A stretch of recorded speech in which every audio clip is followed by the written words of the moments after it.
It will be easier to connect to power grids. In summer, the MPs passed a bill that introduces the principle of a single window for small and medium businesses. Entrepreneurs will be able to agree on project documentation for connecting to electricity through an electronic cabinet. Previously, in Ukraine, this procedure took 267 days, whereas in Europe, which also works on the principle of a single window, it takes only 75 days, says the expert.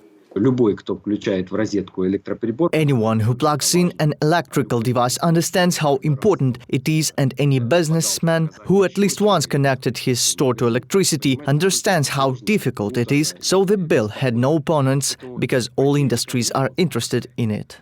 Businessmen will be able to conclude contracts with gas distribution networks through online services. The corresponding law came into force in July of 2020. It has become easier in Ukraine to register an individual as an entrepreneur. Starting April the 22nd, one can open or close an enterprise in just 2 days, as well as change registration date via the D application. According to MPs, this is another step towards digitalization of the state.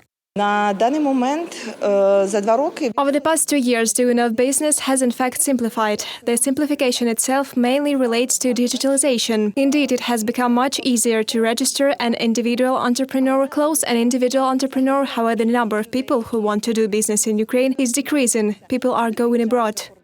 Not to leave abroad, but develop IT business in Ukraine. The imperfection of the legislation forced companies to hire people registered as individuals entrepreneurs. This often raises questions from the tax authorities and causes distrust of the potential investors. Indeed, the company has no employees, but works with dozens of individual entrepreneurs. The introduction of Dia City will change the situation. Now, the concept of gig contracts is being introduced, which an IT company can conclude with an individual. In fact, this is a normal employee hiring agreement. The employer undertakes to pay wages and provide adequate conditions for the performance of work as well as social guarantees, and the employee, in turn, obliges to fulfill the employer's order.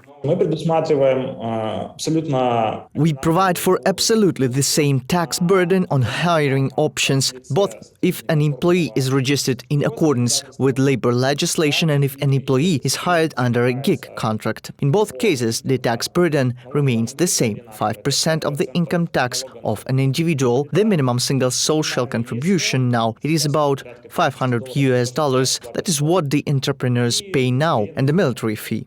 In the third quarter of the year, the authorities also took up the judicial reform. According to the European Business Association, it is the lack of trust in the judicial system that is the main obstacle to investing in Ukraine. The parliament believes that this is a big step to improve the business climate in the country. Of course, people still do not see the results of most reforms because in order to realize the changes, time is required. We should understand this. As for the assistance for businesses and employees in the red zones of adaptive quarantine, the Parliament of Ukraine has already registered a bill that provides social support of insured persons who have suffered from restrictive quarantine measures. Reported by Vadim Kramer and Yulia Hronovska, UATV News.